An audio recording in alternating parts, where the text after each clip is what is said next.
ماں کو میری حاجت ہوتی اور میری ماں مجھے کہتی میرے لال میرے بیٹے محمد ادھر آؤ. میں نماز کی حالت میں ماں کی آواز کو سنتا. جب میری ماں مجھے پکارتی تو میں ماں کی آواز پر نماز چھوڑ دیتا. میں میری ماں کی آواز پر نماز چھوڑ دیتا اور نماز چھوڑ کر لبیک یا امی کہتے ہوئے اپنی ماں کی بارگاہ میں حاضر ہو جاتا. یہ میرے آقا نے اپنی ماں سے محبت کا اظہار کیا.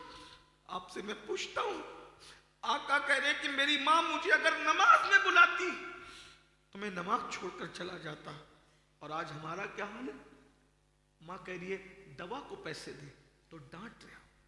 ماں کہہ رہی ہے تو اپنی پسند کی شادی مت کر.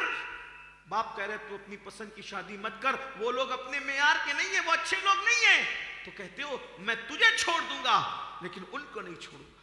تو مصطفیٰ جان رحمت صلی اللہ علیہ وآلہ وسلم فرماتے ہیں میں نے دیکھا کہ جہنم کے اندر آگ کے درخت ہیں. اللہ کے رسول فرماتے ہیں جہنم کے اندر آگ کے درخت ہیں اور آگ کے درختوں پر آگ کی شاخیں ہیں اور آگ کی شاخوں پر لوگ الٹے لٹکے ہوئے ہیں. جہنم کے اندر آگ کے درخت, تھوڑی توجہ غور کریں. ہو سکتا ہے شاید یہ اس حدیث پاک کا آخری عنوان ہو, آگے میں نہ پڑھ سکوں لیکن توجہ آپ کی خاص, بہنوں کی بیٹیوں کی خاص توجہ آپ کی بھی. جہنم کے اندر آگ ہی آگ ہے, اس میں آگ کے درخت ہیں, آگ کی شاخیں ہیں اور آگ کی شاخوں میں کچھ انسان ہیں جو الٹے لٹکے ہوئے ہیں. میں نے پوچھا جبریل یہ کون ہے؟ تو جبریل امین عرض کرتے یا رسول اللہ یہ آپ کی امت کے وہ لوگ ہیں جو اپنے ماں باپ کا دل دکھایا کرتے تھے, جو اپنے ماں باپ کی نافرمانی کیا کرتے تھے, اپنے ماں باپ کو تکلیف پہنچایا کرتے تھے, ماں باپ کے سامنے اونچی آواز سے باتیں کیا کرتے تھے, ماں باپ کے سامنے چلا چلا کر باتیں کیا کرتے تھے, ماں باپ کو ڈانٹا کرتے تھے, ماں باپ کو ستایا کرتے تھے. آج آپ دیکھیے اللہ اکبر, رسول پاک صاحب الاولاد مالک کونین شہنشاہ دارین مصطفیٰ جان رحمت صلی اللہ علیہ وآلہ وسلم نے ساری چیزوں کو کھول کھول کر کے بیان کر دیا اور بھی جہنم کا مشاہدہ بیان کیا. لیکن یہاں رک کر میں پوچھنا چاہتا ہوں یہ جن گناہوں کا میں ذکر کر رہا ہوں کیا ہم لوگ اس میں مبتلا نہیں ہیں؟ آج ماں باپ کو ڈانٹا جاتا ہے, ماں باپ کو جو ہے روب ان پر ڈالا جاتا ہے, ماں باپ کو اذیتیں دی جاتی ہے, ماں باپ کا دل دکھایا جاتا ہے. ارے وہ مذہب جس مذہب کے اندر کتے اور بکریوں کا بھی دل دکھانے کی اجازت نہیں دی گئی, آج اس مذہب کے ماننے والے لڑکے مذہب سے اتنا دور ہو گئے, لڑکیاں مذہب سے اتنا دور ہو گئی, اپنے ماں باپ کو ستاتے ہیں, ان کو ڈانٹتے ہیں. اگر ماں باپ بیمار ہو جائیں اور ان کے دواخانے کا بل دینے کی بات آئے تو چار بیٹے ہیں, چاروں آپس میں جھگڑا کرتے ہیں, تیری ماں نہیں ہے تو بل دے, تیرا باپ نہیں ہے تو بل دے. آپ سے پوچھنا چاہتا ہوں میرے بھائی یاد رکھنا اللہ اکبر, ماں باپ کی خدمت سے بڑی کیا نعمت ہو سکتی ہے؟ ماں باپ سے پہ خرچ کرنے سے زیادہ سعادت کی بات کیا ہو سکتی ہے؟ مسجد بنانے میں اتنا ثواب نہیں ملتا, مدرسے بنانے میں اتنا ثواب نہیں ملتا, جلسوں میں چندہ دینے میں اتنا ثواب نہیں ملتا, کسی پر خرچ کرنے میں اتنا ثواب نہیں ملتا. سب سے زیادہ ثواب اگر کسی چیز میں ملتا ہے تو ماں باپ پہ خرچ کرنے میں ملتا ہے. ماں باپ پہ خرچ کرنے کا جو اجر ہے وہ کسی نیکی کا اجر نہیں بتایا گیا, یعنی کہیں بھی خرچ کرو وہ ثواب نہیں ملے گا. اللہ سے جب پوچھا گیا کہ کس پہ خرچ کریں, اپنے مال کو کس پہ خرچ کریں, تو اللہ نے پہلے نمبر پہ فرمایا تمہارے ماں باپ پہ خرچ کرو. سب سے پہلے نمبر پہ تمہارے ماں باپ ہے. آج ہم دوستوں پہ تو خرچ کرنا چاہیے, بچوں پہ تو خرچ کرنا چاہیے, بیوی پہ تو خرچ کرنا چاہیے, لیکن ماں باپ پہ خرچ کیوں نہیں کرتے؟ جب ماں باپ پہ خرچ کرنے کی بات آتی ہے دل چھوٹا کرتے ہو. یاد رکھنا جو ماں باپ کی خوشی کے لیے ان پہ خرچ کرے گا اللہ اس کی نسلوں کو مالدار کرے گا, اللہ اس کی 7 پشتوں کو مالدار کرے گا. اس لیے کہ جو لمبی عمر چاہتا ہے وہ ماں باپ کی خدمت کرے. اٹھا دو پردہ دکھا دو چہرہ کہ نور باری حجاب میں ہے, زمانہ تاریک ہو رہا ہے کہ مہر کب سے نقاب میں ہے. نہیں وہ میٹھی نگاہ والا خدا کی رحمت ہے جلوہ فرما, غضب سے ان کے خدا بچائے جلال باری عتاب میں ہے. کھڑے ہیں منکر نکیر سر پر، نہ کوئی حامی نہ کوئی آور، بتا دو آ کر میرے پیمبر کے سخت و مشکل جواب میں ہیں۔ خدائے قہار ہے غضب پر، کھلے ہیں بدکاریوں کے دفتر، بچا لو آ کر شفیع محشر تمہارا بندہ عذاب میں ہے۔ وہ گل ہے لبہائے نازک ان کے، ہزار چڑھتے ہیں پھول جن سے، گلاب گلشن میں دیکھے بلبل یہ دیکھ گلشن گلاب میں ہے۔ کریم اپنے کرم کا صدقہ لئیم بے قدر کو نہ شرما، تو اور رضا سے حساب لینا رضا بھی کوئی حساب میں ہے۔ آج کی یہ محفل عقائد اور اعمال کی اصلاح کے لیے انعقاد پذیر ہے۔ مجھ سے پیشتر ہمارے عزیز حضرت مولانا محمد صادق رضوی صاحب سے آپ نے ان کا خطاب سماعت کیا، اور تھوڑی دیر کے لیے میں بھی حاضر ہوں۔ آپ سب سے میری گزارش ہے، اگر آپ واقعی کچھ سننا چاہتے ہیں تھوڑی دیر، تو اپنے موبائلوں کو اپنے ہاتھوں سے اپنی جیب میں رکھ لیں، بڑی نوازش ہوگی۔ اس کی وجہ یہ ہے کہ بیان ریکارڈ ہو رہا ہے۔ اگر آپ کو ریکارڈنگ چاہیے تو اتنے سارے کیمرے یہاں پہلے سے موجود ہیں، اور یہ جو اسٹیج ہے یہ علماء کرام کے لیے ہوتا ہے عام طور پر، یا تو اسٹیج پہ سادات کرام یا تو علماء کرام ہونا چاہیے، مگر ہوتا یہ ہے کہ بچے بیٹھ جاتے ہیں آگے اور علماء کو پیچھے ڈھکیلتے ہیں۔ یہ علماء کرام کی بے حرمتی ہے، تو ان بچوں سے میری گزارش ہے یہ سب بچے اٹھ کے پیچھے جائیں اور علماء کو آگے بیٹھنے دیں۔ بیٹا سب اٹھ کے پیچھے جاؤ بچے، اور عوام میں سے جو آگئے ہیں وہ بھی جائیں۔ اٹھو بیٹا، سب پیچھے جاؤ، بچوں کو بھی سب بچوں کو پیچھے کرو اور علماء کو۔ اور صرف آج کے دن ہی نہیں، جب بھی جلسہ، اب کوئی شور نہ کریں، شور نہ کریں،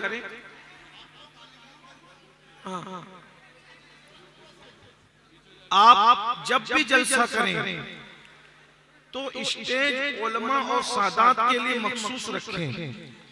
اس پہ نہ طلبہ کو بیٹھنے دے نہ بچوں کو بیٹھنے دے، کیونکہ اس میں علماء کرام کی بے حرمتی ہوتی ہے کہ جس کے لیے ممبر سجا ہے اس کو بیٹھنے کے لیے جگہ ہی نہیں، اور جو ممبر کے اہل نہیں ہیں تو ان کو لوگ بٹھا دیتے ہیں۔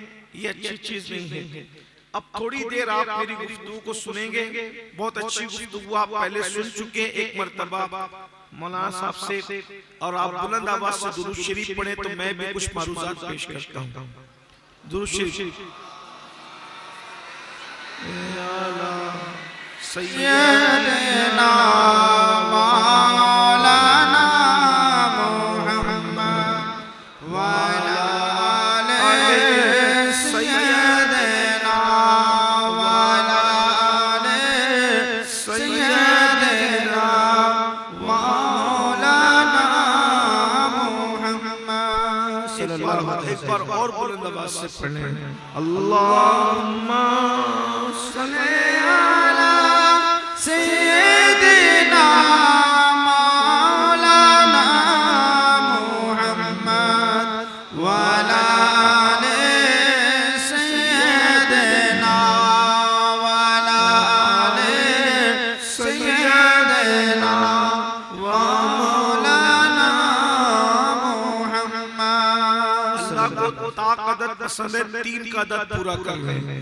اللہم صلی علی سیدنا مولانا محمد وعلی آلہ سیدنا وعلی آلہ سیدنا مولانا محمد صلی اللہ علیہ وسلم۔ ہندوستان میں کوئی ریاست ایسی نہیں رہی یا کوئی بڑا شہر ایسا نہیں رہا جہاں میں نہ گیا ہوں، لیکن بنگال والے جس انداز میں درود شریف پڑھتے ہیں یہ ہندوستان میں نے کہیں اس طرح درود شریف پڑھتے نہیں دیکھے.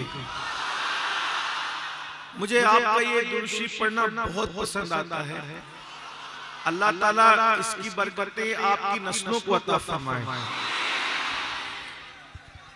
جس آیہ کریمہ کی میں نے تلاوت کی ہے، اللہ تبارک و تعالیٰ اس کے متعلق مجھے حق کہنے اور آپ سب کو حق سن کر اس پر عمل کرنے اور اسے عام کرنے کی توفیق عطا فرمائے. آمین آمین. اللہ تبارک و تعالیٰ ارشاد فرماتا ہے، یا ایھا الذین آمنوا قوا انفسکم واہلیکم نارا، اے ایمان والو اپنے آپ کو اور اپنی اولاد کو، اپنے گھر والوں کو جہنم کی اس آگ سے بچاؤ جس کا ایندھن انسان اور پتھر ہے. یعنی اللہ رب العزت نے جو جہنم کی آگ جلا رکھی ہے، جہنم کی آگ دنیا کی آگ سے 70 درجہ زیادہ تیز. یہ جو دنیا کی آگ ہے اس سے 70 درجہ زیادہ اس میں حرارت ہے، اس میں تیزی ہے. اللہ فرماتا ہے اس آگ کا ایندھن لکڑی نہیں ہے، اس آگ کا ایندھن کوئلہ نہیں ہے، بلکہ اللہ ارشاد فرماتا ہے اس آگ کا جو جہنم کی آگ ہے وہ انسانوں سے جلتی ہے، وہ انسانوں سے بھڑکائی جائے گی، وہ پتھروں سے بھڑکائی جائے گی. اللہ کے رسول صلی اللہ علیہ وآلہ وسلم جہنم کی آگ کو بیان کرتے ہوئے ارشاد فرماتے ہیں 1000 سال تک اللہ نے جب جہنم کی آگ کو بھڑکایا ہے تو وہ سرخ ہو گئی، یعنی لال ہو گئی. ذرا غور فرمائیں، عورتیں چولہا سلگاتی ہیں تو حرارت کا عالم کیا ہوتا ہے، ہم چولہا جلاتے ہیں تو حرارت کا عالم کیا ہوتا ہے. جس جہنم کو 1000 سال تک اللہ نے بھڑکایا ہو، اللہ کی طاقت کا اندازہ کرو، اللہ کی قوت کا اندازہ کرو. جس اللہ نے 1000 سال تک جہنم کی آگ کو بھڑکایا ہو، اس جہنم کی آگ کی حرارت کا عالم کیا ہوگا، اس کی تیزی کا عالم کیا ہوگا. اللہ کے سچے رسول صادق و مصدوق مصطفیٰ جان رحمت صلی اللہ علیہ وآلہ وسلم ارشاد فرما رہے ہیں 1000 سال تک کے جہنم کی آگ کو بھڑکایا گیا، وہ سرخ ہو گئی، وہ لال ہو گئی. فرماتے ہیں پھر مزید 1000 سال تک یعنی 2000 سال تک بھڑکایا گیا، وہ سفید ہو گئی. پھر فرمایا 1000 سال اور یعنی 3000 سال تک جب اس کو بھڑکایا گیا تو وہ کالی ہو گئی، وہ سیاہ ہو گئی. اب جہنم کی آگ میں کوئی روشنی نہیں ہے، جہنم کی آگ میں کوئی اجالا نہیں ہے. اللہ اکبر. جس پہ پتھر ڈالے جائیں تو پگھل جائیں، جس پہ پہاڑ ڈالے جائیں تو پگھل جائیں. ذرا غور کریں میرے بھائیوں، اور اگر بہنیں بھی موجود ہیں، مائیں بھی موجود ہیں، ان سے میں توجہ چاہتا ہوں. اللہ اکبر. جس پہ پہاڑ پگھل جائیں گے، جس پہ پہاڑ پگھل جائیں گے، اس پہ ہمارے جسم کا کیا ہوگا. ہمارا جسم تو دنیا کی آگ سے بھی جل جاتا ہے، ہمارا جسم تو دنیا کی آگ سے بھی پگھل جاتا ہے. یہ دنیا کی آگ سے 70 درجہ زیادہ تیز و ترار وہ جہنم کی آگ. اللہ اکبر. جو آگ اللہ اللہ ایسی دردناک اور خطرناک آگ ہے جس پہ پہاڑ پگھل جائیں. اللہ اکبر. اس پہ ہمارے جسم کا کیا بنے گا. ایسی آگ سے بچنے کے لیے اللہ ہمیں حکم دے رہا ہے کہ تم بھی جہنم کی آگ سے بچو، اپنی اولاد کو بھی جہنم کی آگ سے بچاؤ. یعنی تم ایسے کام مت کرنا، ایسے راستے پہ نہ جانا جس راستے پہ چل کر تم جہنمی بن جاؤ. اللہ نے 2 راستے ہمیں بتائے ہیں. ایک راستہ وہ ہے جو جنت کی طرف جاتا ہے، ایک راستہ وہ ہے جو جہنم کی طرف جاتا ہے. اللہ اللہ اندازہ فرمائے. مجھے بتائیے اگر کوئی بندہ کتنا بھی متقی ہو، کتنا بھی دانشور ہو، کتنا ہی عقل مند ہو، اگر وہ ممبئی کے راستے پہ جا رہا ہے تو کیا کبھی وہ کلکتہ پہنچ سکے گا؟ اور اگر وہ کلکتہ کے راستے پہ جا رہا ہے تو کیا وہ ممبئی پہنچ سکے گا؟ نہیں. اب آپ مجھے بتاؤ ہم نے کون سا راستہ چنا ہے، ہم نے کون سا راستہ چنا ہے. اللہ اکبر. ہم نے کون سا راستہ چنا ہے. یہاں جتنے بیٹھے ہوئے ہیں میں تو دعا کرتا ہوں صرف یہ بیٹھے ہوئے نہیں بلکہ اللہ میرے آقا کی پوری امت امت کو جنت عطا کرے، اس لیے کہ اگر اللہ محبوب کی ساری امت کو جنت دے تو ہمارا بگڑتا کیا ہے؟ اس کے کرم کی بات ہے۔ ایسا تو نہیں کہ وہ اپنے بندوں کو جب زیادہ بندوں کو جنت دے گا تو میرے لیے کوئی کمی ہو جائے گی۔ اس کی جنت میں کوئی کمی نہیں ہے، اس کی جنت بہت وسیع ہے، اس کی جنت بہت بڑی ہے۔ لیکن میرے بھائیوں، ہم نے کون سا راستہ چنا ہے؟ سب جنت کے متلاشی ہیں، سب جنت سے محبت کرتے ہیں، سب جنت میں جانا چاہتے ہیں، مگر جنت میں جانے کے لیے راستہ تو کوئی چننا پڑے گا۔ راستہ کون سا چنا ہے؟ اللہ اکبر! بہت افسوس کی بات ہے، اگر کوئی بندہ ممبئی کا راستہ پکڑ کر دعویٰ کرے کہ میں نے جانا کلکتہ ہے تو لوگ مذاق اڑائیں گے، کتنا پاگل ہے، کتنا بے وقوف ہے، ممبئی کے راستے پہ چل کے کلکتہ جانے کا خواب دیکھ رہا ہے۔ آپ بتائیں، جب ممبئی کے راستے پہ چلنے والا کلکتہ نہیں پہنچ سکتا تو جہنم کے راستے پہ چلنے والا جنت میں کیسے پہنچ سکتا ہے؟ ہم نے راستہ کون سا چنا ہے؟ جہنم کا راستہ چنا ہے، اس لیے کہ نشہ جو کر رہے ہیں وہ جہنم کا راستہ چننے والے لوگ ہیں، جو حرام روزی کما رہے ہیں وہ جہنم کا راستہ چننے والے لوگ ہیں، جو شراب پی رہے ہیں وہ جہنم کا راستہ چننے والے لوگ ہیں، جو جھوٹ بول رہے ہیں وہ جہنم کا راستہ چننے والے لوگ ہیں، جو فجر کی نماز میں نہیں اٹھتے وہ جہنم کا راستہ چننے والے لوگ ہیں، جو عورتوں پر پاپ کی نظریں ڈال رہے ہیں وہ جہنم کا راستہ چننے والے لوگ ہیں، جو اپنی اولاد کی صحیح تربیت نہیں کر رہے ہیں وہ جہنم کا راستہ چننے والے لوگ ہیں، جو اپنے ماں باپ کی نافرمانی کر رہے ہیں وہ جہنم کا راستہ چننے والے لوگ ہیں، جو پڑوسیوں کا حق ادا نہیں کرتے وہ جہنم کا راستہ چننے والے لوگ ہیں، جو اپنی بیوی کا حق ادا نہیں کرتے وہ جہنم کا راستہ چننے والے لوگ ہیں۔ راستہ تو جہنم کا چنے ہو، جنت میں کیسے پہنچو گے؟ اپنے ساتھ مذاق کر رہے ہو میرے بھائی، اپنے آپ کے ساتھ مذاق کر رہے ہو۔ شیطان نے فکر کو اغوا کر لیا، ہمیں شیطان نے لوٹ لیا۔ آؤ جنت کے راستے پر چلیں۔ جنت کا راستہ کون سا ہے؟ عقیدے کے معاملے میں صرف اور صرف اہل سنت کا راستہ اہل جنت کا راستہ ہے، نماز کا راستہ جنت کا راستہ ہے، ولیوں کی محبت کا راستہ جنت کا راستہ ہے، اہل بیت کی محبت کا راستہ جنت کا راستہ ہے، صحابہ کا راستہ محبت کا راستہ جنت کا راستہ ہے، رمضان کے روزوں کا راستہ جنت کا راستہ ہے، سچ بولنا جنت کا راستہ ہے، نگاہوں کی حفاظت کرنا جنت کا راستہ ہے۔ میرے امام کہتے ہیں تیرے غلاموں کا نقش قدم رائے خدا وہ کیا پہنچ سکے جو یہ سراغ لے کے چلے، لہر میں عشق رکھے شہداغ لے کے چلے، اندھیری رات سنی تھی چراغ لے کے چلے۔ ہم میں سے کوئی ایسا نہیں میرے بھائی جو اللہ کے عذاب کو برداشت کر سکے، اللہ کا عذاب کوئی برداشت نہیں کر سکے گا۔ جہنم میں اتنے خطرناک عذابات، ایسے ایسے عذاب ہے جہنم کے اندر، اللہ کے رسول نے اس کو دیکھ کر بیان فرمایا۔ حضور نے شب معراج دیکھ اور بیان فرمایا جہنم کا عذاب کوئی برداشت نہیں کر سکتا۔ بہت سی باتیں میں بیان نہیں کر سکوں گا کیونکہ میرے پاس 1 گھنٹے کا وقت تھا جس میں سے 15 سے 20 منٹ جا چکے۔ تھوڑی دیر میں نے آپ کے سامنے بات کرنا ہے لیکن آپ توجہ سے سننا، غور سے سننا۔ اللہ کے رسول صلی اللہ علیہ وسلم نے شب معراج جب جہنم کو دیکھا تو اس میں بہت سے عذاب دیکھے۔ مثلا اللہ کے رسول علیہ الصلوۃ والتسلیم فرماتے ہیں کہ میں نے دیکھا کہ کچھ لوگ ہیں جو خون اور پیپ کے دریا میں گوتا لگا، کھولتا ہوا خون ہے جہنم کے اندر، کھولتا ہوا پیپ اور خون ہے اور وہ اسی کے اندر ڈبکیاں لے رہے ہیں۔ میں نے پوچھا جبریل یہ کون ہے؟ تو جبریل نے عرض کی یا رسول اللہ صلی اللہ علیہ وسلم یہ آپ کی امت کے وہ لوگ ہیں جو حرام کھایا کرتے تھے، حرام کا لقمہ کھاتے تھے۔ آج لوگ لاٹھی کھیلتے ہیں، لوگ کیرم کھیلتے ہیں، لوگ جوا کھیلتے ہیں، لوگ تاش کے پتے کھیلتے ہیں، لوگ شرطیں لگاتے ہیں۔ غرض کے جوا کی جتنی قسمیں علماء نے بیان کی ہیں سب حرام ہیں۔ حرام طریقے سے جو بھی روزی کماؤ گے جہنم کے اندر خون اور پیپ کے دریا کے اندر ڈبائے جاؤ گے، اور جو ایک لقمہ حرام کا کھائے 40 دن تک اللہ اس کی کوئی عبادت قبول نہیں کرتا۔ اگر اسی حالت میں وہ مر جائے تو اللہ تبارک و تعالیٰ اس پر جنت کی خوشبو بھی حرام کر دیتا ہے۔ آج لوگ موبائل چوری کر رہے ہیں، کسی کی زمین پہ قبضہ کر رہے ہیں، لوگ جھوٹ بول کے کما رہے ہیں، دھوکہ دے کے کما رہے ہیں، مال میں ملاوٹ کر کے کما رہے ہیں۔ اپنے مذہب میں اس کی گنجائش نہیں ہے۔ حلال سے کماؤ، حلال میں برکت ہے، برکت۔ اللہ نے حرام میں برکت نہیں رکھی، اللہ نے حلال میں برکت رکھی۔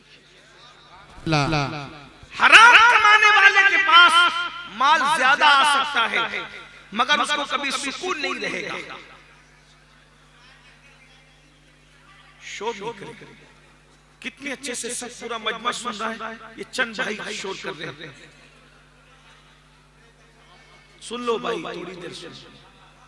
اتنی محنت سے ہزاروں لوگ آپ جمع کرتے ہو، ایک دو آدمی چلا کر کے پورے محفل کا مزہ کر رکھا۔ کوئی بات اطمینان سے سن، میں بیٹھا ہوں، بیٹھے سب ایک بار سب درود شریف پڑھ لو۔ اللہم سیدنا مولانا محمد وعلا آلِ سیدنا وعلا آلِ سیدنا مولانا محمد۔ مذہب میں حلال ہمارے لیے لازم ہے۔ طلب الحلال فریضۃ علی کل مسلم، ہر مسلمان پہ حلال کا طلب کرنا فرض ہے۔ حلال میں برکت ہے۔ آپ دیکھو فرعون نے حرام اور نمرود نے حرام کام کیے۔ آج نہ فرعون ہے نہ نمرود ہے نہ اس کی دولت ہے، لیکن حضرت عثمان غنی نے حلال کے ذریعے سے روزی کمائی۔ عثمان غنی دنیا سے چلے گئے مگر حضرت عثمان کی دولت آج بھی دنیا کے اندر موجود ہے۔ سبحان اللہ، بے شک۔ آپ جب تکبیر، نعرہ رسالت، نعرہ حیدری۔ آپ جب مدینہ منورہ جاتے ہو تو حضرت سیدنا عثمان غنی نے جو ان کے مال سے جو حرم کے لیے بلڈنگیں وقف کی گئی ہے، آج بھی لکھا ہوا ہے کہ حضرت عثمان کی طرف سے یہ بلڈنگ حرم کے لیے وقف ہے۔ یعنی دولت عثمانی آج بھی موجود ہے۔ سچائی سے کماؤ، دیانتداری سے کماؤ، حلال سے کماؤ، تھوڑی دیر میں ترقی ہوگی لیکن ایسی ترقی ہوگی کہ وہ ترقی کبھی ختم نہیں ہوگی۔ حرام کے ذریعے سے جلدی ترقی ہوگی لیکن اس کے بعد آپ کو سکون نہیں ملے گا۔ حرام جتنی تیزی سے آتا ہے اتنی تیزی سے چلا جاتا ہے، اس لیے حلال ہمیشہ باقی رہنے والا ہے، حرام ہمیشہ باقی رہنے والا نہیں ہے۔ اس لیے میرے آقا صلی اللہ علیہ وآلہ وسلم نے فرمایا جہنم کے اندر میں نے خون اور پیپ کے دریا میں حرام کھانے والوں کو ڈوبتے دیکھا، ان کو ڈبکیاں لیتے دیکھا۔ اس کے بعد میرے آقا اور تم سب کے آقا و مولا مصطفیٰ جان رحمت مالک کونین صلی اللہ علیہ وآلہ وسلم ارشاد فرماتے ہیں میں نے کیا دیکھا کہ کچھ لوگ ہیں جو جن کے ناخن لوہے کے ہیں، لوہے کے ناخن ہیں اور لوہے کے ناخن سے وہ اپنے چہروں کو نوچ رہے ہیں، اپنے سینوں کو نوچ رہے ہیں۔ اللہ اکبر! آپ اندازہ کریں اگر کسی کے ناخن ہوں اور ناخن ہمارے اپنے ناخن ہوتے ہیں، ہم اس سے کھجا لیتے ہیں تو کتنی تکلیف ہوتی ہے، زخم ہو جاتا ہے۔ لیکن ان ناخن کی بجائے، انسانی ناخن کی بجائے اگر کسی کے ناخن لوہے کے ہو جائیں، کسی کے ناخن جو ہیں لوہے کے ہو جائیں، تانبے کے ہو جائیں، پیتل کے ہو جائیں اور وہ اپنے منہ کو نوچے، اپنے سینے کو نوچے، اس کا کیا بنے گا؟ اللہ اکبر! صحابہ کرام رضوان اللہ تعالیٰ علیہ مجمعین نے یہ سنا تو حیران رہ گئے، اور جب میرے آقا نے فرمایا یہ منظر میں نے دیکھا تو میں نے جبریل سے پوچھا اے جبریل یہ کون لوگ ہیں؟ تو جبریل امین نے کیا یا رسول اللہ یہ آپ کی امت کے وہ لوگ ہیں جو دنیا کے اندر چغل خوری کیا کرتے تھے، یعنی ادھر کی بات ادھر لگایا کرتے تھے اور لوگوں کی غیبت کیا کرتے تھے، یعنی پیٹ پیچھے لوگوں کی برائی بیان کیا کرتے تھے۔ اللہ اکبر! آج یہ دونوں چیزیں ہمارے درمیان عام ہیں۔ پہلے عورتیں غیبت کرتی تھی، اب مرد بھی غیبت کرتے ہیں۔ پہلے عورتیں چغلیاں کرتی تھی، اب مرد بھی چغلیاں کرتے ہیں۔ ادھر کی بات ادھر لگانا اس کو چغلی کہتے ہیں۔ اللہ کے رسول صلی اللہ علیہ وآلہ وسلم ارشاد فرماتے ہیں چغل خوروں پر اللہ نے جنت کی خوشبو بھی حرام کر دی ہے، جو ادھر سے سن کے ادھر لگاتے لگاتے ہیں, ادھر سے سن کے ادھر لگاتے ہیں, مسلمانوں میں جدائی پیدا کرتے ہیں, مسلمانوں میں اختلاف پیدا کرتے ہیں, میاں بیوی میں اختلاف پیدا کیا جا رہا ہے چغل خوری کی وجہ سے, بھائی بھائی میں دنیا پیدا کی جاتی ہے چغل خوری کی وجہ سے, پیر پیر میں دنیا پیدا کی جاتی ہے چغل خوری کی وجہ سے, عالم عالم میں دنیا پیدا کی جاتی ہے چغل خوری کی وجہ سے. اگر چغل خوری بند ہو جائے تو امت کے 90% جھگڑے ختم ہو جائیں. یاد رکھو ہمیں جوڑنے کے لیے اللہ نے دنیا میں بھیجا ہے, ہمیں توڑنے کے لیے نہیں بھیجا. اللہ کو توڑنا پسند نہیں ہے, اللہ کو جوڑنا پسند ہے. جو اللہ کے بندوں کو جوڑا کرتے ہیں اللہ ان کو اپنی رحمت سے جوڑ لیتا ہے, جو اللہ کے بندوں کو توڑا کرتے ہیں اللہ ان کو اپنی رحمت سے دور کر دیتا ہے. تفسیر خزائن العرفان کے اندر علامہ سید نعیم الدین مراد آبادی رحمت اللہ علیہ لکھتے ہیں کہ جو مسلمانوں کے درمیان اختلاف اور پھوٹ پیدا کرے وہ شیطان کی اولاد ہے. اللہ کے رسول نے اس کا ایکو کم کر دو تاکہ لوگوں کو بات سمجھ میں آئے. اللہ کے رسول صلی اللہ علیہ وسلم فرماتے ہیں جو مسلمانوں کے درمیان جدائی اختلاف پیدا کرے, فتنہ پیدا کرے, لڑائے مسلمانوں کو آپس میں لڑائے, وہ شیطان کی اولاد ہے, وہ شیطان کی ذریت سے. دو دوستوں کے درمیان پھوٹ نہ ڈالو, دو بھائیوں کے درمیان پھوٹ نہ ڈالو, یہ چغل خوری کی نحوست ہے. اللہ کے رسول نے منع فرمایا. اور جو چغلی سے بچے گا یعنی ادھر کی بات ادھر, ادھر کی بات ادھر کرنے سے بچے گا, انعام کیا ہے؟ امام غزالی رحمت اللہ علیہ بہت خوبصورت واقعہ لکھتے ہیں. واقعہ یہ ہے کہ حضرت یوسف علیہ السلام کے بھائیوں نے آپ کو مار پیٹ کر کے کنویں میں ڈال دیا اور ان کا کرتا اتارا اور بکری ذبح کر کے کرتے کو بکری کے خون میں بھگو کر کے روتے ہوئے آئے اور اپنے ابا حضرت یعقوب علیہ السلام سے کہنے لگے یوسف کو بھیڑیا کھا گیا. اور ثبوت کے طور پہ بھیڑیا بھی پکڑ کے لائے کہ یہی بھیڑیا کھایا, یہی نالائق کمبخت اس نے کھایا. یوسف یعقوب علیہ السلام نے بھیڑیے کو دیکھا اور بھیڑیے سے کہا او بھیڑیے تجھے میرے معصوم پہ رحم نہیں آیا؟ اتنا خوبصورت سا میرا ننھا یوسف تو کھا گیا, تجھے شرم نہ آئی, تجھے خیال نہ رہا؟ انبیاء جانوروں کی باتیں سمجھتے ہیں اور جانور انبیاء سے باتیں کرتے ہیں. حضرت یعقوب نبی تھے تو بھیڑیے نے کہا اے اللہ کے پیغمبر آپ بھی نبی ہیں اور آپ جانتے ہیں کہ آپ کا یوسف صدیق بھی نبی ہیں, اور جانوروں پر اللہ نے حرام کر دیا ہے کہ وہ نبی کا جسم کھائے. کوئی جانور کبھی نبی کا جسم نہیں کھا سکتا, کوئی جانور کبھی نبی کا جسم نہیں کھا سکتا. زمین پر بھی حرام ہے کہ نبی کا جسم کھائے اور جانور پر بھی حرام ہے کہ نبی کا جسم کھائے. میں نے آپ کے معصوم یوسف صدیق کو نہیں کھایا. تو یعقوب علیہ السلام نے کہا پھر میرے بیٹے کا کیا ہوا جب تو نے نہیں کھایا؟ کہا مجھے سب پتا ہے کہ آپ کے بیٹے کے ساتھ کیا ہوا, مجھے سب پتا ہے. تو یہ اب بیٹے تو کھڑے تھے, وہ سمجھ نہیں رہتے کیونکہ یہ جانور بات کر رہا تھا یعقوب علیہ السلام سے. تو جانور سے کہا بھیڑیے سے جب تجھے سب پتا ہے تو بتا میرے بیٹے کے ساتھ کیا ہوا؟ کہا پتا ہے مگر میں بتاؤں گا نہیں, اگر بتاؤں گا تو یہ چگلی ہوگی, چگلی, اور اللہ کو چگل خور پسند نہیں ہے. سبحان اللہ. میں بھیڑیا ہوں. اللہ یا رسول یا رسول یا علی مولا یا علی مولا. میں بھیڑیا ہوں مگر چگل خور نہیں ہوں, ادھر کی بات ادھر کرنے والا نہیں ہوں. میں چگلی نہیں کرتا تاکہ آپ کے اور آپ کے بچوں کے درمیان جدائی پیدا ہو, نفرتیں پیدا ہو. یہ کام میں نے نہیں کرنا. اللہ کو اس بھیڑیے کی ادا اتنی پسند آ گئی کہ بتا دیا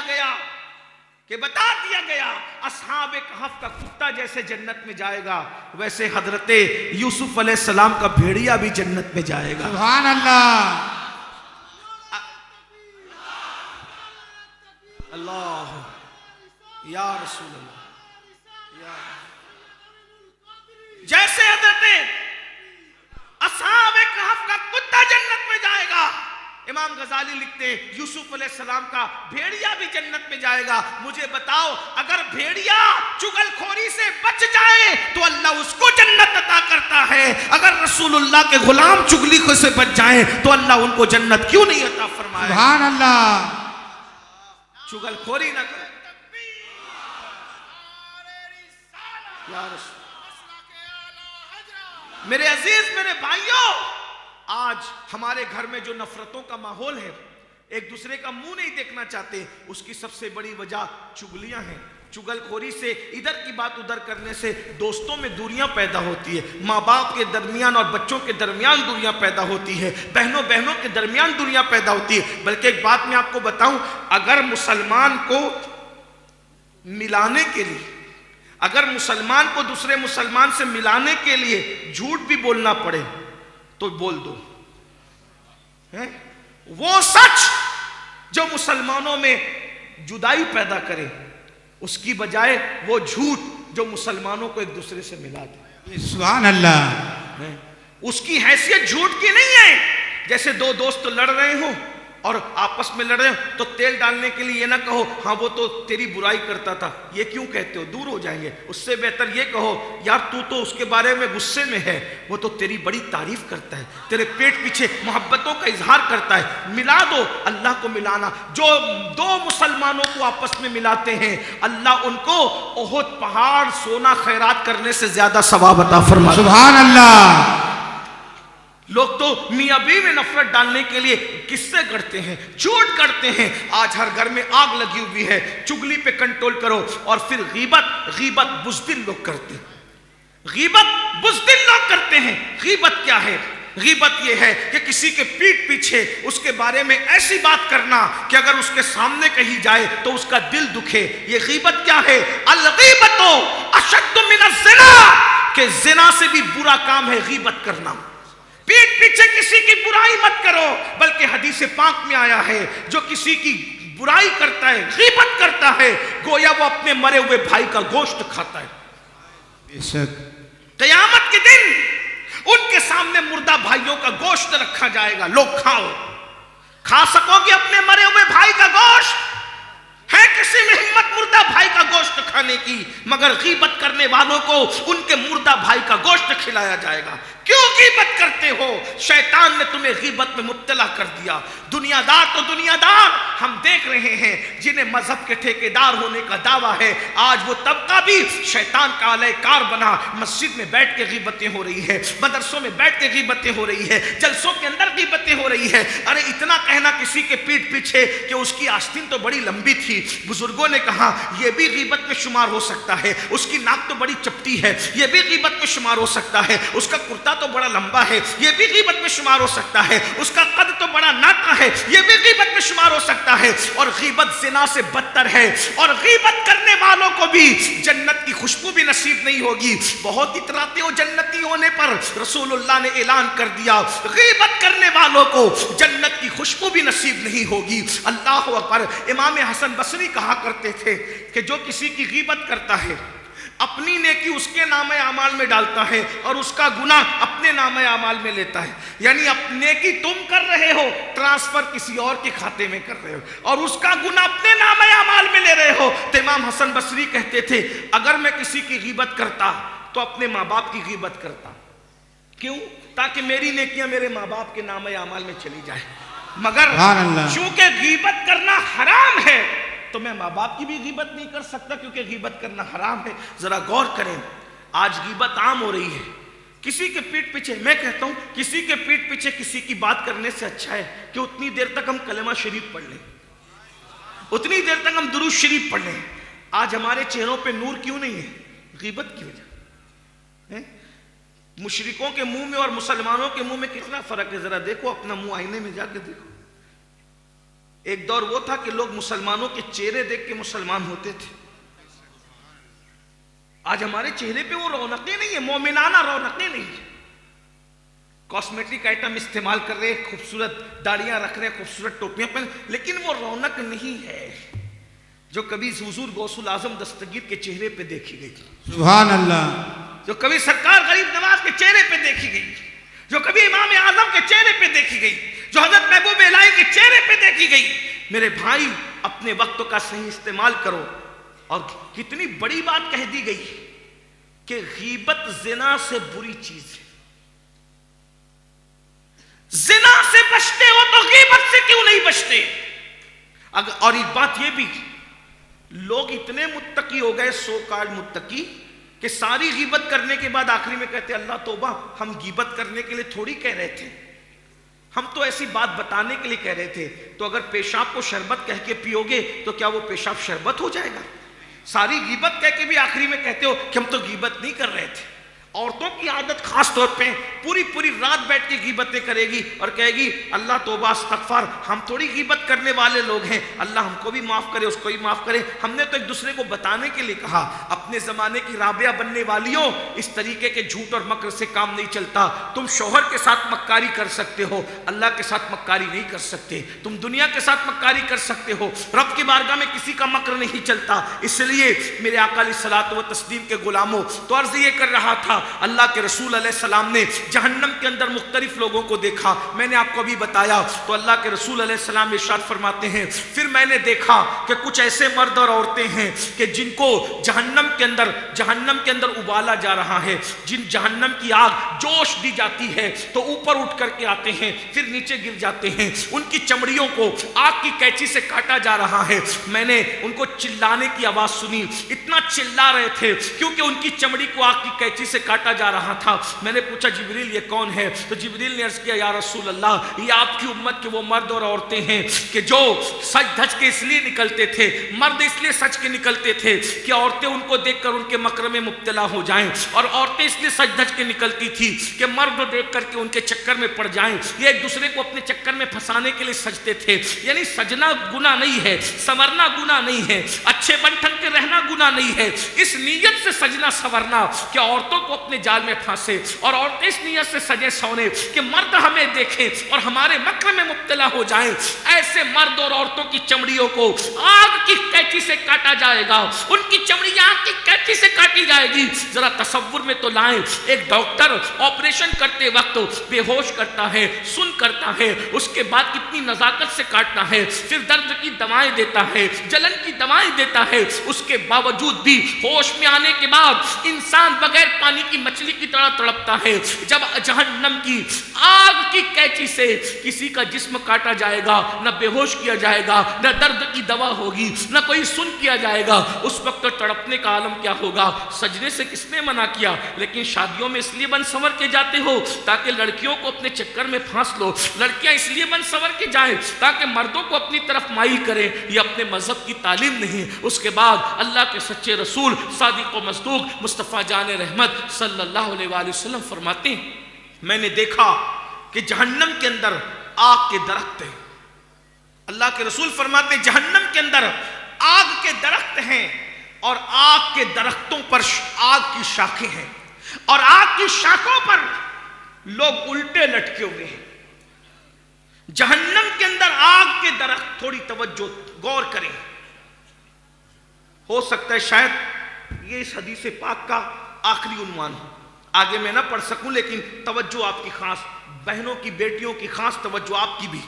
جہنم کے اندر آگ ہی آگ ہے، اس میں آگ کے درخت ہیں، آگ کی شاخیں ہیں، اور آگ کی شاخوں میں کچھ انسان ہیں جو الٹے لٹکے ہوئے ہیں۔ میں نے پوچھا جبریل یہ کون ہے؟ تو جبریل امین عرض کرتے یا رسول اللہ، یہ آپ کی امت کے وہ لوگ ہیں جو اپنے ماں باپ کا دل دکھایا کرتے تھے، جو اپنے ماں باپ کی نافرمانی کیا کرتے تھے، اپنے ماں باپ کو تکلیف پہنچایا کرتے تھے، ماں باپ کے سامنے اونچی آواز سے باتیں کیا کرتے تھے، ماں باپ کے سامنے چلا چلا کر باتیں کیا کرتے تھے، ماں باپ کو ڈانٹا کرتے تھے، ماں باپ کو ستایا کرتے تھے۔ آج آپ دیکھیے اللہ اکبر، رسول پاک صاحب الاولاد مالک کونین شہنشاہ دارین مصطفیٰ جان رحمت صلی اللہ علیہ وآلہ وسلم نے ساری چیزوں کو کھول کھول کر کے بیان کر دیا، اور بھی جہنم کا مشاہدہ بیان کیا۔ لیکن یہاں رک کر میں پوچھنا چاہتا ہوں، یہ جن گناہوں کا میں ذکر کر رہا ہوں، کیا ہم لوگ اس میں مبتلا نہیں ہے؟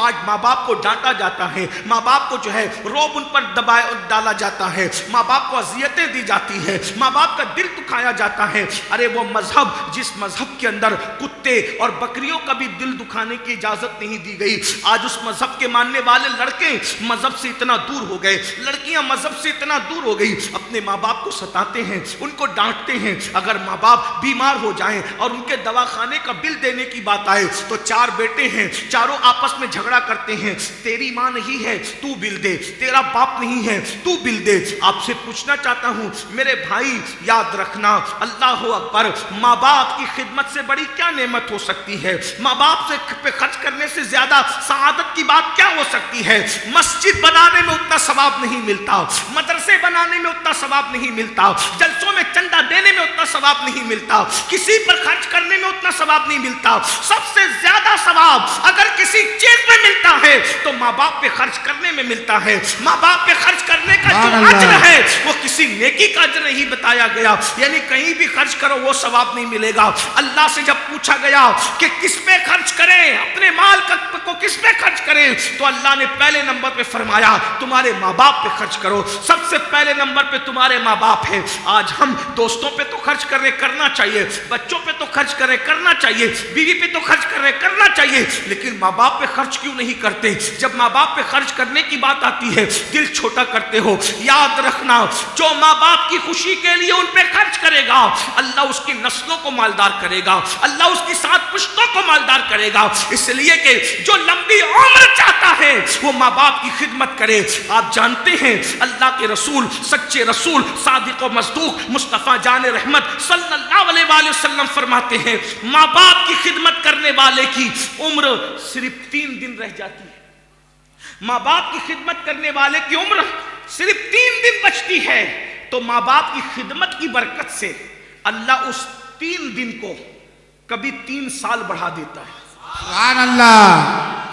کوئی ڈاکٹر عمر نہیں بڑھا سکتا، بڑے سے بڑا ڈاکٹر عمر نہیں بڑھا سکتا، بڑے سے بڑا عالم تعویذ دے کر عمر نہیں بڑھا سکتا، لیکن یہ ماں باپ کی خدمت ہے۔ اگر مرنے میں صرف 3 دن بچے ہیں تو ماں باپ کی خدمت کی برکت سے اللہ 3 دن کی عمر کو 3 سال تک بڑھاتا ہے۔ اگر خدمت اور زیادہ ہے تو صرف 3 سال نہیں بلکہ اللہ 30 سال تک بھی بڑھا دیتا ہے۔ اور پھر میرے آقا فرماتے ہیں، اللہ کے سچے رسول فرماتے ہیں، فقی ابو اللہ سمرقندی اس حدیث کو لکھ رہے، حوالہ بھی نوٹ کرتے جائے، ایسے نہیں سمجھے کہ میں یوں ہی کہہ رہا ہوں، یوں ہی نہیں کہہ رہا ہوں۔ اتنے بڑے فقیہ، امام الفقہا، فقہ حنفی کی جب تاریخ مرتب ہوتی ہے تو فقی ابو اللہ سمرقندی کے بغیر مکمل نہیں ہوتی۔ وہ عظیم ہستی ہے فقیہ، فقی ابو اللہ سمرقندی رضی اللہ تعالیٰ عنہ ارشاد فرما رہے، لکھ رہے حدیث پاک کہ 3 دن کی عمر 3 سال میں بدل جاتی ہے، اور کبھی خدمت زیادہ ہوتی ہے تو 3 سال 30 سال تک پہنچ جاتے ہیں۔ اور اگر کوئی اپنے ماں باپ کو ستاتا ہے، تکلیف پہنچاتا ہے، دل دکھاتا ہے، اذیت پہنچاتا ہے، اور اس کی عمر 30 سال ہوتی ہے تو اللہ 30 سال کو گھٹا کے کبھی 3 سال کر دیتا ہے، اور بدتمیزی کرتا ہے تو وہ 3 سال بھی 3 دن میں تبدیل ہو جاتے ہیں اور انسان جلدی دنیا سے چلا جاتا ہے۔ غور فرمائیے، آج کے لڑکے بوڑھے ماں باپ کو گھر کا کچرا سمجھتے ہیں، ان کو کوئی اہمیت نہیں دیتے۔ علماء آ جائیں، مشائخ آ جائیں، سادات آ جائیں، بزرگ آ جائیں، ان کے ہاتھ چومنے کے لیے ہزاروں کی بھیڑ جمع ہوتی ہے۔ اچھی بات ہے، ہم منع نہیں کرتے، بالکل منع نہیں، چومو سیدوں کے ہاتھ برکت ملے گی، چومو علماء کے ہاتھ برکت ملے گی، چومو پیروں کے ہاتھ برکت ملے گی، لیکن ان علماء کی موجودگی میں کہہ رہا ہوں کسی بھی بزرگ کا ہاتھ چومنے میں وہ برکت نہیں ہے جو تمہارے ماں باپ کے ہاتھ چومنے میں برکت ہے۔ سبحان اللہ۔ آپ کیا سمجھ رہے ہو؟ ان بڈھے ماں باپ کو جو تم نے گھر کا کچرا سمجھا ہے، تمہارا سب سے بڑا مرشد تمہارے ماں باپ ہیں۔ تمہارے لیے کوئی دعا کر دے، اگر امین القادری دعا کر دے، یہ بزرگ لوگ دعا کر دے، اللہ چاہے تو دعا رد کرے، اللہ چاہے تو دعا کو قبول کر لے، اللہ کی مرضی پر ہے۔ اللہ سے کوئی پوچھنے والا ہے؟ جب وہ یوسف علیہ السلام کے خواب کو پورا کرنے میں 50 سال لگاتا ہے، 50 سال گزار کے بے نیاز ہے۔ حضرت نوح علیہ السلام کی دعا کا اثر ظاہر کرنے میں 50 سال لگاتا ہے، اس کی اپنی شان ہے۔ حضرت ابراہیم علیہ السلام جب حضرت لوط علیہ السلام کی قوم کے لیے دعا کرتے ہیں کہ اللہ میرے لوط کی قوم پر عذاب نازل نہ فرما، تو اللہ کہتا ہے ابراہیم تو میرا خلیل ضرور ہے، تو میرا پیارا ہے، لیکن اس کی قوم کے لیے دعا نہیں کرنا، لوط کی قوم کے لیے دعا نہیں کرنا، میں نے عذاب نازل کرنے کا فیصلہ کر لیا۔ ابراہیم خلیل جیسے کو دعا کرنے سے روک دیا جاتا ہے۔ دنیا میں 2 ہی ہستیاں ہیں، جس کی دعا رد نہیں ہوتی. نمبر 1 سید الانبیاء کی دعا امت کے لیے, حضور کی دعا امت کے لیے. میرے نبی جب اپنی امت کے لیے ہاتھ اٹھاتے ہیں تو اللہ رد نہیں کرتا. عنایت کا جوڑا, اجابت کا صحرا, دلہن بن کے نکلی دعائے محمد. اجابت نے جھک کر گلے سے لگایا بڑی ناز سے جب دعائے محمد. سبحان اللہ. سب کی دعائیں اجابت تلاش کرتی ہیں اور میرے نبی کی دعا کو اجابت ڈھونڈتی نظر آتی ہے. نعرے تکبیر, نعرے رسالت. جس کی دعا کے لیے اجابت جھک جاتی ہے اس کو دعائے محمد الرسول اللہ کہتے ہیں. سبحان اللہ. یہ حضور کی دعا ہے. مگر وہی رسول فرماتے ہیں, آقا فرماتے ہیں جیسے مفہوم حدیث ہے, آقا فرماتے ہیں جیسے مجھ محمد کی دعا میری امت کے حق میں رد نہیں ہوتی ویسے ماں باپ کی دعا ان کی اولاد کے حق میں رد نہیں ہوتی. سبحان اللہ. بے شک اللہ یا رسول اللہ. اتنی قیمتی دعائیں چھوڑ کر کے کہاں بھٹکتے ہو. ماں باپ کی دعاؤں نے کسی کو ولی بنایا, ماں باپ کی دعاؤں نے کسی کو مالدار بنایا, بے شک ماں باپ کی دعاؤں نے کسی کو کتنی بلندی پہ. حضرت اویس قرنی جو اویس قرنی بنے ہیں یہ ماں کی دعا کی برکت ہے. مخدوم ماہمی جو مخدوم بنے ماں کی دعا کی برکت ہے. بایزید بستامی جن کے لیے حضرت جنید بغدادی کہا کرتے تھے کہ بایزید کو ولیوں میں وہ مقام حاصل ہے جو جبریل کو فرشتوں میں مقام حاصل ہے. یہ مقام حضرت بایزید بستامی کو کیسے ملا؟ ماں کی دعا کی برکت سے ملا. سبحان اللہ. بے شک. ارے جن ماں باپ کی دعا سے ولایت مل جاتی ہے ان ماں باپ کی دعا سے روزی نہ ملے گی. روزی کے لیے بھٹکتے ہو, سب سے دعا کروا رہے ہو ہیں, پنڈوا شریف جا رہے ہو دعا کروا رہے ہو, کچوجا شریف جا رہے ہو دعا کروا رہے ہو, ماررہ شریف جا رہے ہو دعا کروا رہے ہو, اجمیر شریف جا رہے ہو دعا کروا رہے ہو. سب جگہ جاؤ کہیں منع نہیں ہے, لیکن تمہارے گھر میں جنت ہے. سبحان اللہ. تمہارے گھر میں محسوس کرو اللہ نے جنت تمہارے گھر میں اتاری ہے. تم تو ہرن کی طرح کر رہے ہو جیسے ہرن کی ناک میں مشک ہے اور وہ پورا جنگل گھوم رہی ہے, کدھر ہے خوشبو کدھر ہے, او پاگل ہوئی ہرن. سب جگہ جاؤ لیکن پہلے اپنے ماں باپ کے قدموں پہ گرو, ان سے دعا لو. کسی خوبصورت سے خوبصورت انسان کو دیکھ کر وہ ثواب نہیں ملتا جو ماں باپ کے جھری پڑے ہوئے چہروں کو دیکھ کر ملتا ہے. سبحان اللہ. میرے آقا فرماتے ہیں جو ماں باپ کا چہرہ دیکھے اللہ اسے مقبول حج کا ثواب عطا فرمائے. بے شک. بس بات سمیٹ کو ختم کرتے ہوئے اس کروں, اگر کچھ بننا چاہتے ہو ماں باپ کے ساتھ اچھا سلوک کرو. ہم آئی لو محمد کہتے ہیں صلی اللہ علیہ وسلم. اگر کسی کو چھڑانے کے لیے کہتے ہو تو تم جانو تمہارا کام جانو, لیکن جس دل میں رسول اللہ کی محبت ہے جو عاشق رسول ہے وہ ماں باپ کا کبھی غدار نہیں ہو سکتا. جی. عاشق رسول کی پہچان ہے کہ وہ ماں باپ کا وفادار ہوگا. حضرت بلال کو دیکھو, عاشق رسول ماں کے کیسے وفادار. حضرت اویس قرنی کو دیکھو, ماں کے کیسے وفادار. حضور غوث الاعظم دستگیر کو دیکھو, ماں کے کیسے وفادار. ماں نے ایک جملہ کہہ دیا گھر سے نکلتے ہو پوری زندگی اس پہ عمل کیا. اور ہمارے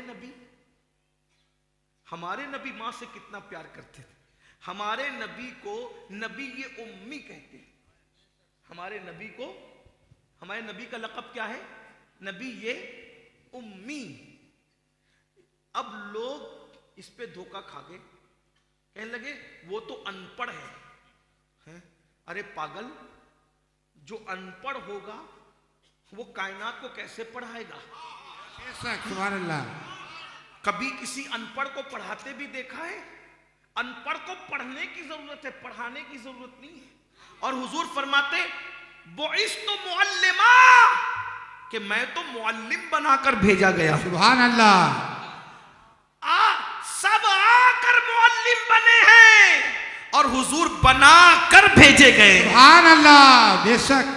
میرے امام کہتے ہیں ایسا امی کس لیے منت کشے استاد ہو. ایسا امی کس لیے منت کشے استاد ہو. کیا کفایت اس کو اقرا ربک الاکرم نہیں؟ اللہ جس کو اللہ نے پڑھا کے بھیجا ہو اس کو استاد کی ضرورت کیا ہے؟ سبحان اللہ نبی کو ان پڑھ کہنے والا جاہل ہے، نبی ان پڑھ نہیں ہے، نبی تو پڑھانے آئے ہیں، نبی تو، یہ میرا عنوان نہیں لیکن بات آئی تو عرض کروں، ایک ان پڑھ ہے، اس کو اسٹیج پہ بلا کر بولو پڑھو تو لوگ کیا کہیں گے؟ مولوی صاحب پاگل ہوئے ہو، ان پڑھ کو پڑھو بولنا یہ جہالت ہے۔ صحیح ہے کہ نہیں؟ ایک آدمی ہے جو تقریر کرنا نہیں جانتا، اس کو اٹھا کے بولو تقریر کرو، بولے مجھے آتی نہیں، ظلم نہ کرو مجھ پہ، میں تقریر کرنا نہیں جانتا۔ ایک آدمی نعت پڑھنا نہیں جانتا، اس کو نعت پڑھو، بولے کہ آپ پاگل ہوئے ہو، زبردستی مجھ سے کیا کام لے رہے ہو؟ سنار کا کام لوہار نہیں کرتے، لوہار کا کام سنار نہیں کرتے، ایسے ہی۔ اب نبی پر جو پہلی آیت آئی، نبی پر پہلی آیت کون سی آئی؟ اقرا، مطلب پڑھو۔ جو ان پڑھ ہو اس کو اللہ پڑھنے کے لیے کیسے کہے گا؟ بتائیے، اقرا بتا رہی ہے کہ نبی ان پڑھ نہیں تھے، جبریل کے آنے سے پہلے انہیں پڑھا لکھا کر کے بھیجا گیا تھا۔ سبحان اللہ وہ تو معلم بن کر کے آئے تھے نا، انہیں معلم تو بہرحال بحث دوسری طرف جا رہی ہے، لیکن میں کیا کہہ رہا ہوں، حضور کا لقب ہے امی۔ اب اس کے بہت سے معنی ہیں۔ امی کا ایک معنی بے پڑھے کائنات کو پڑھانے والا، امی کا ایک معنی اللہ کا ڈائریکٹ شاگرد، الرحمن علم القرآن وعلمک ما لم تکن تعلم وکان فضل اللہ علیک عظیما۔ امی کا ایک معنی مکے کا نام ہے ام القرآ، مکے کا کیا نام ہے؟ بکہ اس کا نام، مکہ اس کا نام، بلد امین اس کا نام۔ تو مکے کا ایک نام کیا ہے؟ ام القرآ۔ تو جیسے اندور کا رہنے والا اندوری، لکھنؤ کا رہنے والا لکھنوی، تو جو ام القرآ میں رہتا ہے اس کو کیا کہیں گے؟ امی، یعنی ام القرآ کا رہنے والا۔ تو نبی امی ہے نا، حضور مکے میں پیدا، ام القرآ میں پیدا ہوئے۔ لیکن امی کا ایک معنی اور سن لیں جو مفسرین نے بیان کیا، اور اس پہ بات پوری ہوتی ہے، توجہ کریں۔ ام ماں کو کہتے ہیں، ام ماں کو کہتے ہیں، اور امی ماں والا ہے۔ امی مطلب ماں والا۔ اب ماں والے تو سبھی ہیں، آپ کا دھیان ہے تو میں بات کروں گا، ورنہ بات پوری ہو گئی ہے نا؟ تو میری بات سمجھ میں آ رہی ہے؟ ہاں توجہ، یہ اس عنوان، یہ اس محفل کی اختتامی گفتگو ہے، لیکن دھیان سے سننا۔ ہمارے نبی کا آپ نے بہت کچھ سنا، سیرت کا یہ پہلو بھی سنے، حضور ماں سے کتنی محبت کرتے تھے۔ حضور کو امی اس بنیاد پر بھی کہا گیا ماں والا۔ ماں والا ہے مطلب، ارے سبھی ماں والے، بن ماں کا کون ہے؟ بن باپ کا تو کوئی ہوا ہے، بن ماں کا آدم و حوا کے سوا کوئی نہیں ہوا، ہاں ماں سے ہی ہوئے، تو ماں والے تو سب ہے۔ تو ماں والے کا مطلب کیا؟ اصل میں جس کو جس سے زیادہ رغبت اور محبت کرتے دیکھتے ہیں تو کہتے ہیں، جس کو علم سے زیادہ محبت تو کیا کہتے ہیں؟ جو رات دن علم میں گھسا رہتا بولتے ہیں یہ علم والا ہے۔ جو تقوی میں بہت زیادہ ڈوبا رہے تو کیا کہتے ہیں؟ تقوی والا ہے۔ جو انسان جس سے رغبت رکھتا ہے تو اس کو کیا کہتے ہیں؟ یہ وہ والا ہے، یہ وہ والا ہے۔ تو جب نبی کو سب سے زیادہ ماں سے پیار کرتے دیکھا تو لوگوں نے کہا یہ نبی یہ امی ہے، یہ نبی تو ماں والا ہے۔ سبحان اللہ۔ اب نبی نے ماں سے کتنا پیار کیا، اب اس کو سن لیجیے۔ ٹائم میرا پورا ہوا لیکن اجازت ہے میں بتا دوں اس پہ نبی پاک نے ماں سے کتنا پیار کیا۔ نبی نے ماں سے کتنا پیار کیا۔ ایک مرتبہ صحابہ کرام کے درمیان حضور تشریف فرما تھے، اللہ کے رسول جلوگر تھے، ایسے میں ایک بوڑھی عورت بڑی بھی لکڑی ٹیکتے ٹیکتے آئی، اس کی کمر ہلکی سی جھک چکی تھی، اس کے بدن پہ کمبل تھا۔ اللہ کے رسول نے اس کو دیکھا، صحابہ کو چھوڑ کے اٹھ کے کھڑے ہو گئے۔ آقا صحابہ کو چھوڑ کے اٹھ کے کھڑے ہو گئے اور اس بڑی بی کے پاس، بڑھیا کے پاس جا کر کے بیٹھے اور اس کے لیے اپنی کمبل بچھائی اور اس کو کمبل بچھا کے اپنی کمبل پہ بٹھا۔ صحابہ نے یہ منظر دیکھا، ہائے ہائے کیا خوش نصیب خاتون ہے جس کے لیے رسول رحمت اپنی چادر بچھا رہے ہیں اور اپنی چادر پہ اس کو بٹھا رہے اور غور سے اس کی باتیں سن رہے ہیں، اور جب تک وہ باتیں کرتی رہی حضور اس کی باتیں سنتے رہے۔ وہ کھڑی ہو گئی تو اللہ کے سچے رسول بھی کھڑے ہو گئے۔ جب وہ جانے لگی تو صحابہ نے پوچھا ہمارے ماں باپ آپ پہ قربان، اے کریم بندہ پرور آقا، یہ کون خوش نصیب خاتون ہے جس پر اتنا کرم ہو رہا ہے؟ آقا فرماتے ہیں یہ میری دودھ پلانے والی ماں حلیمہ سعدیہ ہے۔ سبحان اللہ، یہ میری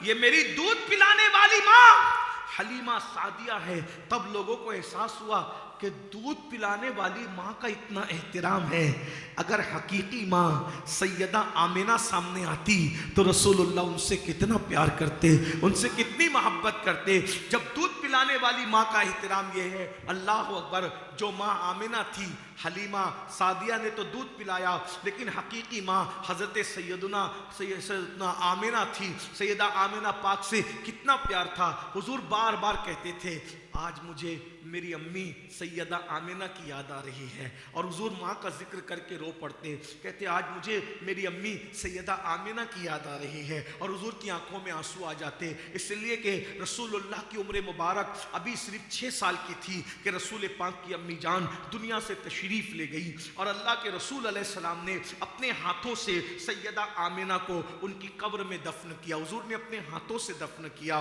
آپ جانتے ہیں اپنی ماں سے کتنا پیار تھا، بار بار ذکر کرتے تھے۔ حج پہ گئے تو حج کو جانے سے پہلے ماں کے مزار پہ تشریف لے گئے، ماں کی قبر پہ تشریف لے گئے۔ ذرا غور کیجئے، حج کو جانے سے پہلے ماں کے مزار پہ جا رہے ہیں، ہجرت کے وقت ماں کے مزار پہ جا رہے ہیں، اللہ اکبر، اور موقع پر بار بار حضور ماں کے مزار پہ تشریف لے گئے۔ سیرت کی مختلف کتب کے اندر موجود ہے، اور اکثر ماں کا ذکر کرتے، میری ماں تو ایسی تھی، میری ماں تو ایسی تھی، حتیٰ کہ سیدہ فاطمہ کو دیکھ کے کہتے فاطمہ تو میری ماں جیسی دکھتی ہے، تو ام ابیہا ہے، تو میری ماں کی طرح ہے، یعنی تجھے دیکھ کر میری ماں مجھے یاد آتی ہے۔ آئیے میں آپ کو بتاؤں نبی کی امی جان کیسی تھی، نبی کی امی جان کے ساتھ نبی کا تعلق کیا تھا۔ آج اپنے ماں باپ سے دور ہونے والوں، اللہ اکبر، دوستوں کے ساتھ گھنٹوں بیٹھتے ہو، اس کے ساتھ گھنٹوں بیٹھتے ہو، اس کے ساتھ گھنٹوں بیٹھتے ہو، ماں باپ ترس جاتے ہیں، 24 گھنٹے میں ایک بار بھی اپنے ماں باپ کی خیریت پوچھتے ہو، ماں باپ ترستے ہیں میرا بیٹا آئے گا میرے پاس بیٹھے گا میری خیریت پوچھے گا۔ نہیں، آج کل کے بچوں کو ماں باپ کے پاس بیٹھنے کا ٹائم نہیں ہے، کتوں کے ساتھ کھیلنے کا تو ٹائم ہے، بلیاں پالنے کا تو ٹائم ہے، چڑیوں کو وقت دینے کا ٹائم ہے، اللہ اکبر، جانوروں کے ساتھ دل بہلانے کا ٹائم ہے۔ وہ ماں باپ جو تمہاری جنت ہے، خدمت کرو تو جنت ہے، توہین کرو تو وہ تمہاری جہنم ہے، ان کے پاس بیٹھنے کا وقت نہیں، ان کے پاس بیٹھو، انہیں ٹائم دو، ان کی خوشی حاصل کرو۔ آؤ نا ذرا دیکھتے ہیں رسول رحمت امی سے کتنا پیار کرتے ہیں۔ بلکہ ایک بات بتاؤں، اب جب بھی امی کو امی کہنا، اس نیت سے کہنا کہ میں اپنی ماں کو امی اس لیے کہتا ہوں کہ میرے نبی نے اپنی ماں کو امی کہا، یعنی کہ میرے نبی نے اپنی ماں کو ماں کہا، اس لیے ہم ان کو امی کہتے ہیں۔ اللہ اکبر، کتنا پیار ہے نا نبی نے، اللہ اکبر، کس قدر ماں سے پیار کیا۔ ابھی اللہ کے رسول علیہ السلام کی عمر مبارک 5 یا 6 سال کی تھی، حلیمہ سعدیہ کے گھر سے حضور علیہ السلام اپنی امی جان کے پاس آئے۔ ماں میں اور بیٹے میں بڑا پیار تھا، بہت خوبصورت تھی حضور کی امی جان، بہت چھوٹی عمر میں دنیا سے چلی گئی۔ ایک دن حضرت سیدہ آمنہ نے میرے آقا سے کہا بیٹے تم نے اپنے ابا کی زیارت نہیں کی، تم نے تمہارے ابو کو نہیں دیکھا، میرا دل یہ چاہتا ہے کہ ایک مرتبہ میں تمہارے ابو کی مزار کی تمہیں زیارت کرا دوں، تو چلو میں تمہیں لے جاتی ہوں۔ اور اپنے سسر سیدنا عبد المطلب سے کہا کہ اگر آپ اجازت دیں تو میں اپنے بیٹے کو حضرت عبداللہ کے مزار پہ لے جاؤں، میرے بیٹے نے باپ کی شکل تو نہیں دیکھی، کم سے کم باپ کا مزار تو دیکھ لے۔ اللہ اکبر، اور رسول اللہ کے ابو جان کا مزار جو ہے وہ مدینہ منورہ میں میں ہے مدینہ شریف میں، کیونکہ ان کے ابو جان بہت بڑے تاجر تھے. رسول پاک کے ابو جان سیدنا عبداللہ بہت بڑے تاجر تھے. تو وہ تجارت کے لیے گئے اور راستے میں بیمار پڑ گئے. تو ان کے ابو کا ننیال پڑتا تھا مدینہ شریف. اس کا پرانا نام یثرب ہے، لیکن ہم اس کو یثرب نہیں کہتے، ادب کی وجہ سے مدینہ منورہ کہتے ہیں، مدینہ شریف کہتے ہیں. خالص مدینہ بھی نہیں کہتے. جب بھی مدینہ منورہ کا نام لو تو مدینہ شریف کہو، مدینۃ المنورہ کہو، طیبہ پاک کہو. اس کو خالص مدینہ نہ کہا کرو، بلکہ مدینہ شریف کہا کرو. فتاوی رضویہ میں سیدی اعلیٰ حضرت امام اہل سنت نے ہمیں تلقین کی مدینہ شریف کہو، بغداد شریف کہو، اجمیر شریف کہو. جس زمین پہ بزرگ لوگ رہتے ہیں، لوگ اگرچہ مذاق اڑانے دو، دیوانوں کا مذاق نہ اڑائیں گے تو کس کا مذاق اڑائیں گے؟ ہم عشق کے بندے ہیں، اس لیے لوگوں کو دیکھ کر کے جو ہے وہ بات نہ بدلو. میں تو اجمیر شریف جاتا تھا اور ٹی سی پوچھتا تھا کہ کہاں جا رہے ہو، تو میرے دوست لوگ شرم کی وجہ سے کہتے تھے کہ یار یہ ٹی سی مسلمان نہیں ہے، اجمیر کہہ دو. میں نے کہا کسی مسلمان اور غیر مسلم کی وجہ سے ہم اپنی بولی کیوں بدلے؟ اجمیر شریف کہو تاکہ وہ بھی اجمیر شریف کہے. یاد رکھیے کہ کسی کو دیکھ کر اپنی بولی نہیں بدلنا، ہم اپنی نسبتوں کا خیال کریں. مذاق اڑانے کا تو فکر چھوڑ دو، اس لیے کہ دیوانوں ہی کا مذاق اڑایا جاتا ہے، لیکن دیوانہ کبھی فکر نہیں کرتا کہ مجھے لوگ کیا کہیں گے. عشق والوں کا مذاق ہمیشہ اڑایا گیا، ابھی بھی اڑایا جا رہا ہے، آگے بھی اڑایا جاتا رہے گا، لیکن عاشقوں کو کوئی فرق نہیں پڑتا.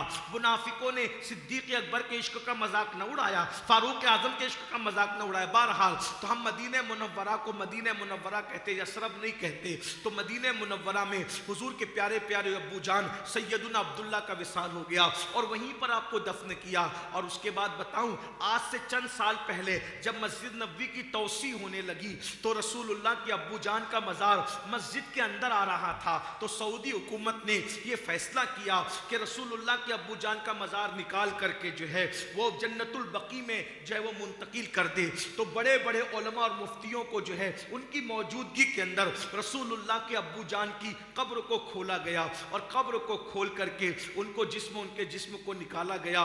مفتی اعظم مصر کا بیان ہے کہ وہ اتفاق سے میں بھی اس وقت موجود تھا. تو میں نے دیکھا جب رسول اللہ کے ابو جان کا مزار جو ہے وہ رکھا گیا ہے اسٹیچر پہ لا کر کے، تو میں نے دیکھا اتنے خوبصورت تھے، زیادہ عمر نہیں تھی، ابھی چہرے پر داڑھی کے بال نکل رہے تھے. میں نے سوچا کہ میں نے رسول اللہ کے ابو جان کو تو جو ہے وہ ان کی حیات میں نہیں دیکھا، ذرا ان کے جسم کو ہاتھ لگا کر ٹچ کر کے برکت حاصل کروں. تو کہتے جب میں نے ٹچ کیا تو جیسے زندوں کو ٹچ کرتے ہیں تو تھوڑی دیر کے لیے خون ہٹ جاتا ہے، پھر واپس سے خون واپس آ جاتا ہے. تو 1400 سال کے بعد بھی رسول اللہ کے ابو جان کے جسم کو ٹچ کیا گیا تو کہا ریشم سے زیادہ نرم لگ رہا تھا جسم. سبحان اللہ. تازہ. میں کہتا ہوں نبی کے یا رسول نبی کے ماں باپ کو کافر کہنے والوں کو سمجھ میں آنا چاہیے. کیا کافروں کا جسم بھی 1400 سال تک کے قبر میں محفوظ رہتا ہے؟ اور مولوی تیری جسم کو تیری قبر کی ہڈیاں مٹی کھا جائے گی. کتنے لوگ ہیں جو مٹی میں مل گئے، لیکن نادان یہ نہیں دیکھتا ارے تیرا باپ مولوی ہو کر کے تیری قبر میں ہڈیاں پگھل گئی اور پگھل جائے گی، لیکن میرے نبی کے ابو جان کے جسم کو دیکھ، 1400 سال کے بعد بھی جسم صحیح سلامت ہے. کیا کافر ایسے ہوتے ہیں؟ کافروں کے جسم بھی صحیح سلامت ہوتے. ارے پاگلو، چوروں کے یہاں ولی پیدا نہیں ہوتا، چوروں کے یہاں ولی پیدا نہیں ہوتا، جواریوں کے یہاں ولی پیدا نہیں ہوتا، تو کافر کے گھر میں اللہ کا محبوب کیسے پیدا ہوگا؟ نعرے تکبیر، نعرے رسالت. ارے جب غوث پاک جیسے سید الاولیاء کو پیدا کرنا ہوا تو صالح کے گھر میں سید الاولیاء پیدا نہیں ہوا، بلکہ سید الاولیاء صالح نہیں ابو صالح کے گھر میں پیدا ہوا. جب سید الاولیاء کے لیے صالح نہیں چلتا بلکہ ابو صالح چاہیے، جب غوث پاک کے والد کے لیے اتنے متقی کا انتخاب کیا گیا تو سید الانبیاء کے والد کے لیے کیسے والد کا انتخاب کیا؟